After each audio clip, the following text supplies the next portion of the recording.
탐심에서의 자유라는 제목으로 하나님의 말씀 전하겠습니다. 오늘 본문 말씀은요, 이제 앞부분의 모든 내용을 다 이제 봉독할 수가 없어서 본문 말씀 전에 이제 어떤 상황 가운데서 이 말씀이 이루어진 것인가 알 수 있는 이제 중요한 한 구절을 읽지 못했는데요. 바로 1절 말씀입니다. 1절 보시면 수만 명의 무리가 예수님께로 모여들어 서로 밟힐 만큼 되었을 때, 이것이 바로 이제 이 대화가 이루어진 시점이 되겠습니다. 오늘 본문은 예수님을 만나 뵙기 위해서 수만 명의 사람이 모여든 상황에서 이루어진 것입니다. 우와. 그렇죠. 여러분, 지금도 수만 명 모이기가 쉽습니까? 한국인은 좀 잘 모이는 것 같아요. 그런데요, 수만 명 모이기가 쉽지가 않습니다. 거기다 여기 이스라엘이지 않습니까? 그 옛날에 수만 명이 모였다. 대단한 일이거든요. 이런 엄청난 인파가 모였는데요, 과연 몇 사람이나 예수님을 대면할 수 있었을까요? 그거 한번 생각해 보셨나요? 수만 명이 모였는데 예수님 앞에 직접 나와서 말이라도 한마디 할 수 있는 사람 몇 사람이나 될까요? 극소수겠죠. 극소수.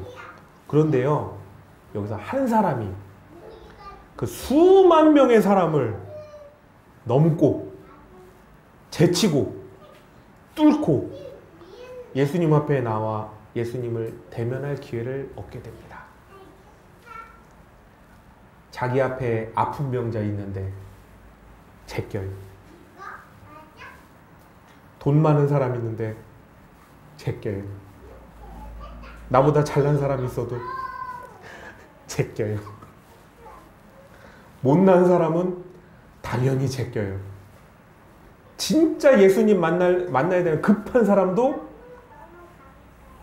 나보다 나중에 제껴요. 예수님 꼭 한번 일평생 만나봤으면 좋겠습니다라고 소원하는 사람도 어떻게 합니까? 제껴요. 예수님을 그리고 만나 뵙고야 말았습니다. 대단한 사람이에요.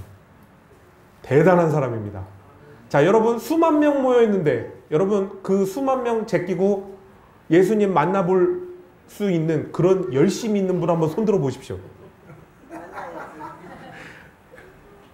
그럴 것 같습니다. 그러실 것 같아요. 네.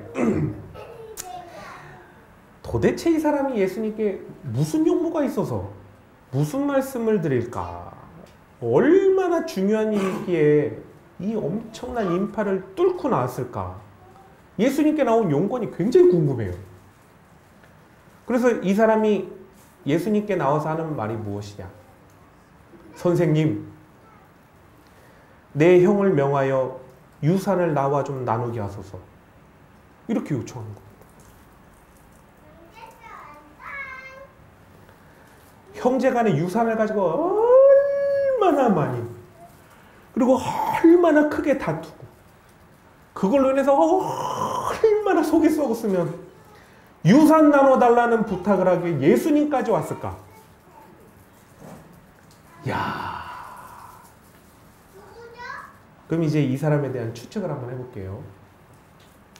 이렇게 힘들게 인파를 뚫고 유산 문제를 가지고 예수님께 나올 정도였으면 이 사람이 유산 분배의 문제를 조정해주고 판결해주는 어떤 재판장, 종교 지도자들 만나봤을까요? 안 만나봤을까요? 만나보고도 남았을 거라고 생각이 됩니다. 그런데 만나보고 해볼 수 있는 조치 다 취해봐도 안 되니까 예수님께까지도 나왔겠죠. 그런데요, 이 가는 곳마다 수만 명의 인파가 모이도록 하는 그 예수님의 인기 때문에 예수님을 만나는 일이 그럼 나날이 어려워지지 않습니까?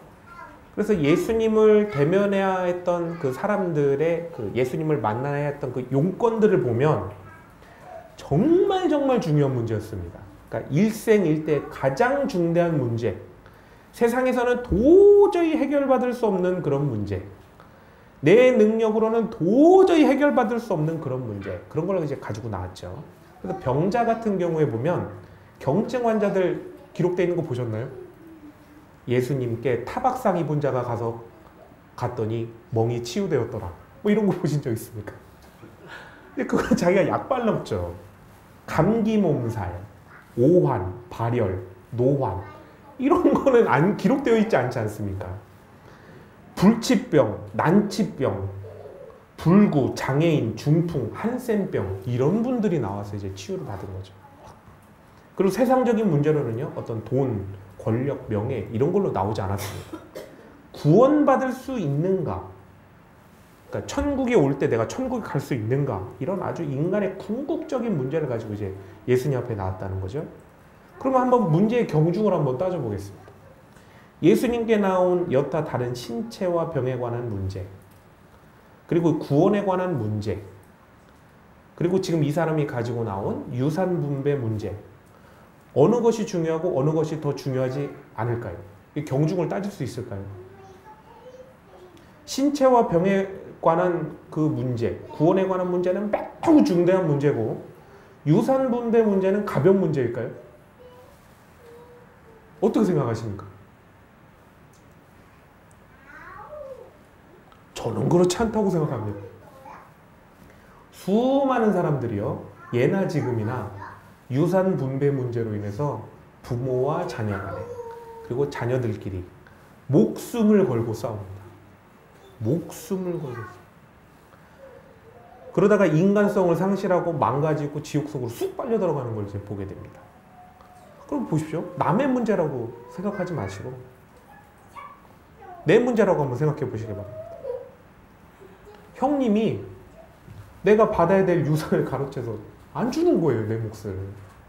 그럼 여러분 어떻게 하시겠습니까?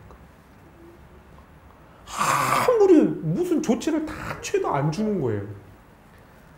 근데 이 사람은 게다가 유대인 아닙니까? 유대인은요, 유산을 받지 못하면 삶의 기반 자체를 아예 잡지를 못하는 거예요. 그런데 어떻게 하겠습니까?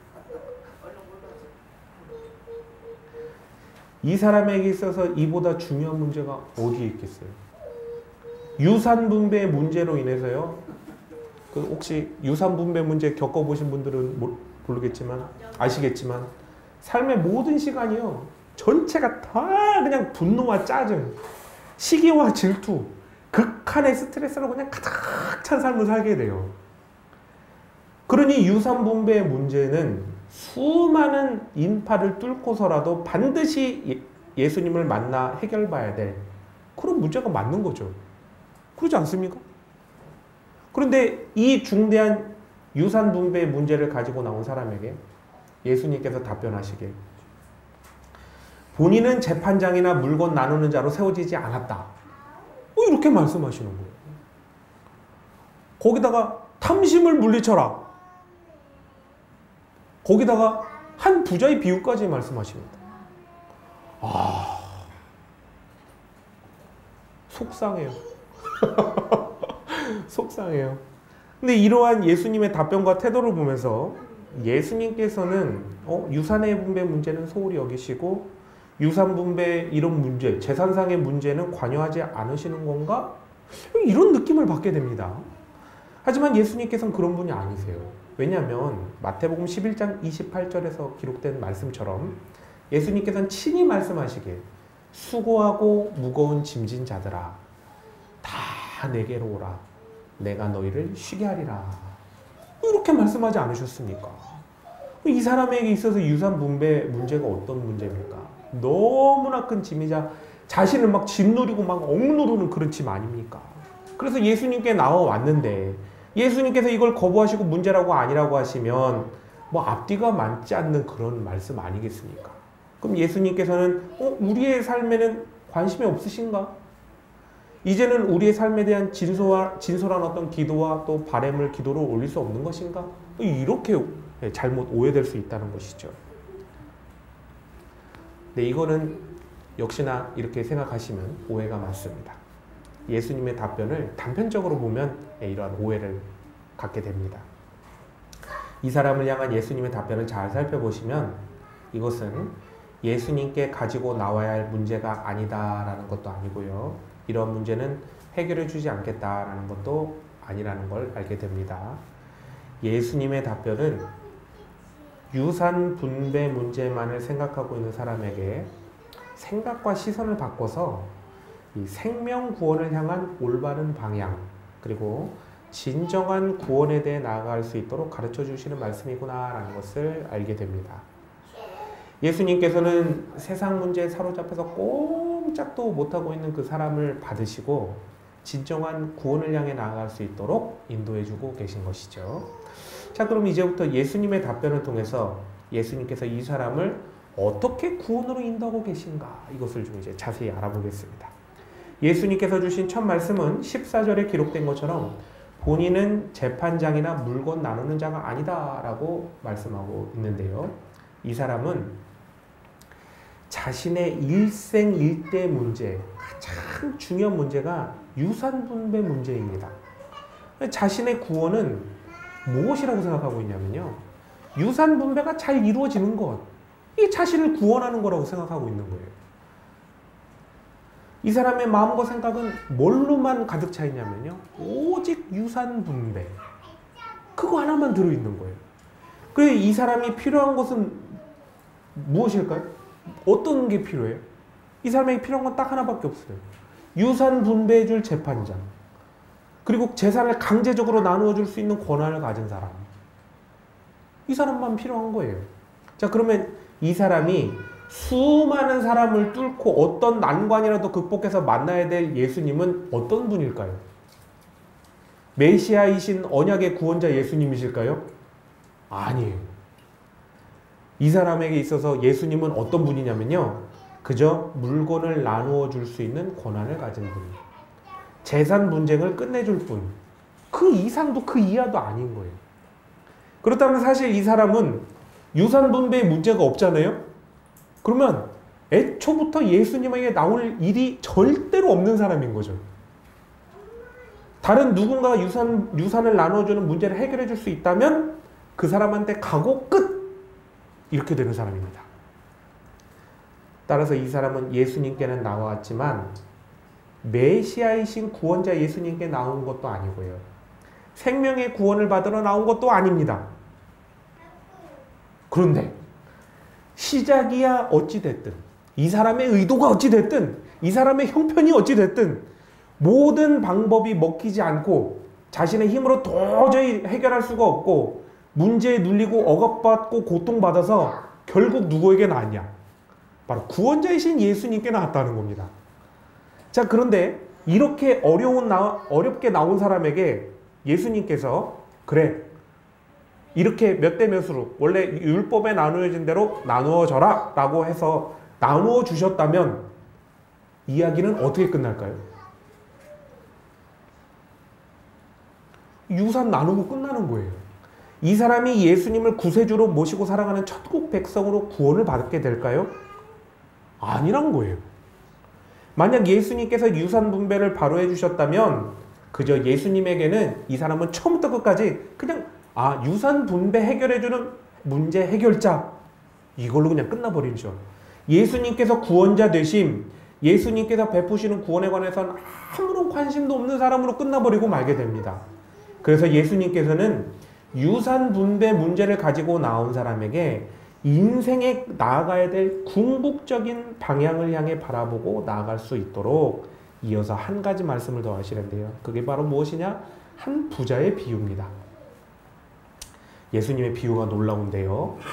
비유에 등장하는 인물인 이 주인공인 이 사람이 유산 분배를 원하는 사람, 그리고 더 나아가 지금의 우리까지도 세상에서 가장 되고 싶어하는 상태 중에 하나인 부자입니다. 여러분 중에 부자 되기 싫으신 분 있나요? 손 들면 거짓말입니다. 부자 되고 싶지 않은 사람이 어디 있어요? 예수님께서는요, 유산 분배를 원하는 사람을 넘어서 지금의 우리 모두를 향해 하시는 말씀을 확인시켜 주기 위해서 15절을 보시면 가리키는 말이 뭐냐면요, 그들이라고 얘기하고 있습니다. 그들. 그런데 모든 사람이 원하고 바라는 것을 이미 갖고 누리는 부자는 모든 걱정에서 해방되고 또 평안 속에서 살아가는 것이 아니라, 부자는요, 지금 부자의 지위 그리고 부자의 위치에서 부자 나름대로의 걱정과 염려 속에서 살아간다는 거예요. 왜냐하면 부자는 자기보다 못 사는 사람 기준으로 평생을 먹고 살아야 되는 것이 아니기 때문에 그렇습니다. 앞으로 부자는요, 최소한 지금의 자신의 기준, 즉 부자의 기준으로서 지금부터 일하지 않아도 남은 평생을 살 수 있을 정도의 삶을 유지할 그 막대한 재산을 축적해야만 하는 것이죠. 그래서 어떻습니까? 부자도 놀지 않아요. 열심히 농사 짓고 있고요. 농사 지은 곡식을 보관할 곡간을 만들 것에 대해서 깊이 고민하고 계획한 것을 실행에 옮겨서 곡간까지 만들어 놓습니다. 따라서 이 비유의 말씀 속에 유산 분배를 원하는 사람에게 전해진 숨겨진 메시지가 있는데요. 그것은 무엇이냐? 지금 네가 유산 분배 잘 받으면 모든 일이 끝나고 평안 속에 살 것 같지만, 사실은 앞으로 유산을 받은 그 수준을 계속 네가 영위하려면 그 수준에서 더 부자가 되기 위해서 더 큰 고민이 있어야 되고, 또 원하는 것을 이루기 위해 더 수고하고 더 애써야 된다라는 것을 말씀해 주고 계신 것입니다. 자, 그런데 여기서 진짜 중요한 말씀 해석의 키포인트가 있는데요. 그게 무엇이냐? 예수님께서 15절 말씀하시길 탐심을 물리치라, 탐심을 물리치라 라고 말씀하신 이 해결 방안을 잘 생각해 보라는 것입니다. 여러분, 탐심을 물리치라, 이게 해결 방안일까요? 탐심을 물리치라, 이게 어떤 말인지 아십니까? 배고픈데요? 밥 먹어라. 추운데요? 보일러 틀어라. 더운데요? 에어컨 틀어라. 이런 말씀 아닙니까? 어떻게 탐심이 물리쳐져요?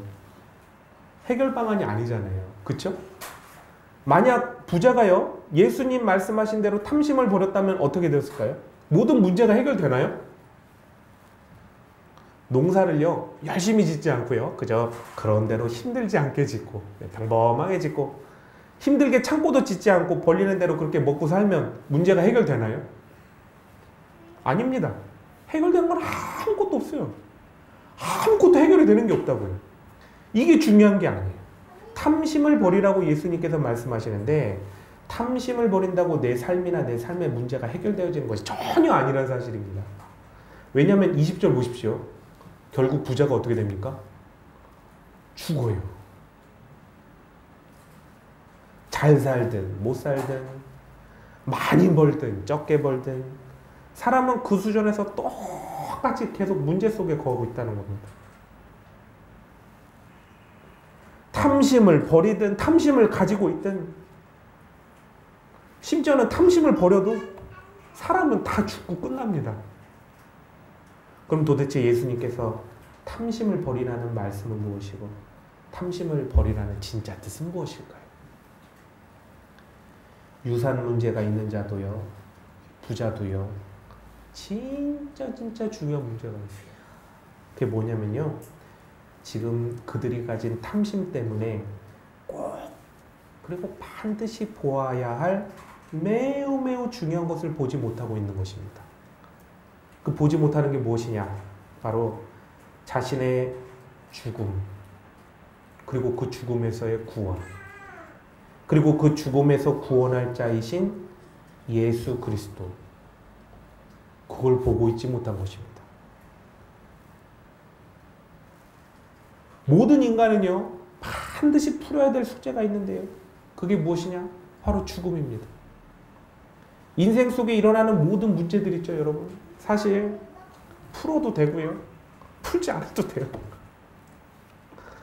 풀린다고 모든 것이 다 해결되는 것도 아니고요, 안 푼다고 세상이 끝나는 것도 아니에요. 그런데요, 죽음의 문제만큼은 모든 인간이 반드시 해결을 봐야 된다는 거예요. 왜냐하면요, 이 문제를 해결하지 않잖아요? 그러면 그저 죽고 끝나는 게 아니기 때문에 그래요. 죽음의 문제를 해결하지 않으면 지옥 불구덩이에 떨어져서 영원히 활활 타올라야 되기 때문에 그렇습니다. 그런데 이 탐심이 우리 인간의 눈을 가려서 자신의 죽음을 바라보지 못하게 만들고 영원한 지옥의 불길을 바라보지 못하게 만들고 잠시 잠깐 살다가 모든 것을 놓고 죽어야 되는 그 세상에 모든 마음과 시선을 다 쏟게 만든다는 거예요. 그리고 죽는 순간까지 천국과 지옥에서 우리가 결론 지어지는 것이 아니라 그저 세상의 일에만 일희일비하면서 그 세상의 일을 풀어가기에 모든 시간을 다 쏟아붓게 만드는 거예요. 그럼 어떻게 됩니까? 하나님과 그저 단절된 채 구원자 예수님하고는 아무런 관계없이 그렇게 살다가 그냥 지옥에 가는 거예요. 예수님께서는 이 사람에게 주신 답변과 비유는 세상 일을 해결하지 말란 것도 아니고요. 세상의 재물에 관한 욕심을 내려놓으라는 것도 아니었습니다. 예수님께서는 인간의 궁극적인 구원, 죽음에서의 구원, 그리고 구원자이신 예수님을 볼 수 있어야 된다는 강력한 권면의 메시지를 주고 계신 것입니다.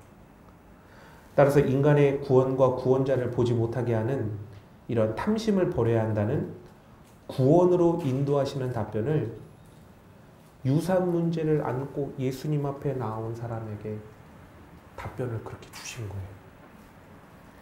탐심이 무서운 이유는요, 예수님을 봐도 탐하고자 하는 것을 이루어줄 사람밖에는 보이지 않습니다. 어떻게든 탐하는 것을 이룰 길만 찾지 천국 갈 길 찾는 데는 전혀 관심이 없어요. 죽음의 심판도 하나도 두렵지가 않아요. 탐심이 있으니. 그래서 탐심이 발동하면 어떻게 됩니까? 정치인, 연예인, 의사, 법조인, 교수, 나아가 종교 지도자들까지도 하면 안 되는 일, 뻔히 하면 지옥 가고 심판받을 일, 하나님 거역하는 일, 하나님 버리고 떠나는 일, 그런 일 전혀 마음에 꺼리끼지 않고 서슴지 않게 그냥 다 하는 것이죠. 그러면 여러분, 도대체 이 탐심을 어떻게 버릴 수 있을까요? 예수님의 이 비유에서 놀라운 깨달음을 하나 얻게 되는데요. 바로 죽음과 죽음 이후에 맞게 될 천국과 지옥의 심판을 생각하며 살으라는 것입니다. 인간은 탐심을 스스로 내려놓을 수 있을 것 같지만요, 내려놓을 수가 없습니다. 심지어는요, 나이가 많이 들면 탐심이 없어질 것 같지만 그렇지 않습니다. 나이가 들면 탐심이 없어지는 것이 아니고 줄어드는 것이 아니고 인생의 경험치가 많아져서 버릴 것과 취할 것을 현명하게 잘 구분하는 거예요. 그리고 노쇠하고 나약해져서요, 잘 포기하고 타협해 나가는 것이죠. 그리고 탐하는 것이요, 물질과 권력에서 명예로 이제 자꾸 바뀌는 거죠. 나이가 들수록. 이거를 우리는 탐심이 줄었다고 착각하면 안 됩니다. 탐심은 줄어들지 않아요. 나이가 들면 들수록 오히려 몸이 연약해지니까 탐심은 더 커집니다. 인간이 탐심을 버리게 되는 것은 절대 자의제로 불가능하다. 이것을 우리가 인정을 해야 돼요. 인간은 완전히 자신의 것이 아니라고 인정이 되는 것에서만 탐심이 사라져요. 이건 진짜 내 거가 아니야 라고 딱 인정이 될 때만 손이 딱 놔집니다. 자, 그런데요, 자신의 것이 아니라고 인정되는 때 딱 한 가지 경우밖에 없습니다. 딱 한 가지 경우. 더 이상 누릴 수도 없고 가질 수도 없게 된 경우. 어느 때일까요? 바로 나에게 주어진 시간이 없을 때입니다. 여러분, 만약에요, 3일만의 시간이라도 내가 누릴 수 있다면 3일이라는 시간 동안 누리려는 탐심, 그거 내려놓기 힘들어요. 그런데 3초 남았다고 한번 생각해 보십시오. 3초 후에 죽어요. 여러분, 3초 후에 죽는데 여러분 지금 가지고 있는 아까울 게 있으십니까? 수백억, 수천억 있어도 3초 후면 죽는데 뭐 아까울 게 있어요? 아깝지 않잖아요. 아마 거의 모든 사람은 탐심이 사라질 겁니다. 부자든 가난하든 내가 무엇을 가지고 어떻게 할 수 있다라는 계산이 서니까 탐심이 생기는 거지. 아예 시간이 없고 딱 죽음만이 놓여 있다면 세상에 그 무엇에 탐심이 생기겠어요. 대신 남아있는 시간이 적어질수록 어떤 사람은 세상 그 무엇도 자신을 구원할 수 없음에 마음이 자꾸 허무함으로 가득 채워져서요. 탐심이 사그러지게 되고요. 또 어떤 사람은 죽음과 죽음 이후의 삶에 대한 공포와 두려움이 마음이 가득 채워져서 세상에 대한 탐심이 이렇게 좀 사그러지게 되죠. 세상 그 무엇 가져보겠다고 영원한 지옥불에 빠지게 될 그 일을 왜 서슴지 않고 그렇게 합니까? 세상 그 무엇이 한번 돼보겠다고 구원자 예수님 거역하고 버리면서 불법과 부정을 저질러서 지옥에 갈 그럴 일을 하고 있습니까? 세상에 지옥과 맞바꾸어서 받을 만한 그 무엇이 있나요? 없어요. 없어요.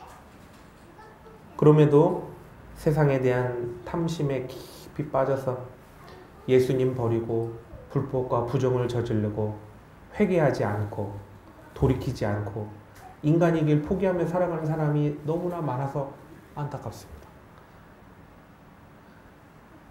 재미있는 건요, 옛날부터 이제 이런 속된 말이 있습니다. 사단한테 영혼이라도 팔아서 얻어보겠다. 사람들이 이런 얘기 하지 않습니까? 사단한테 영혼이라도 팔아서 한번 얻어보겠다.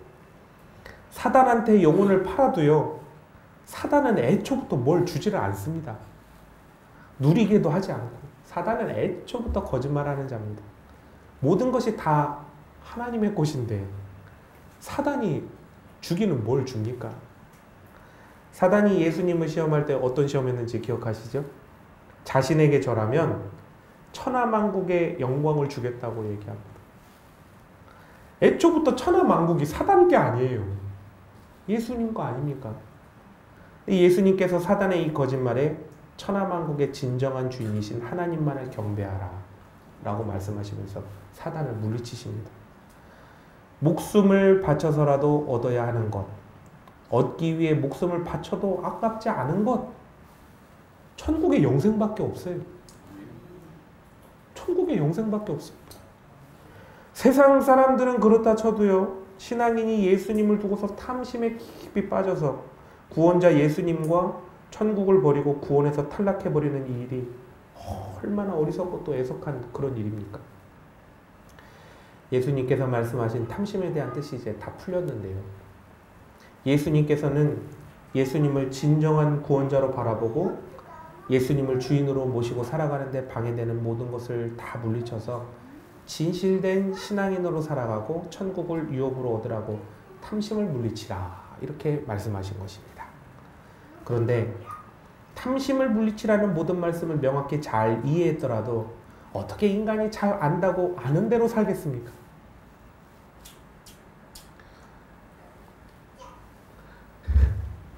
공부 열심히 하면 서울대 가는 거 다 아는데 왜 서울대는 몇 명밖에 못 갈까요? 안다고 그렇게 살 수가 없어요.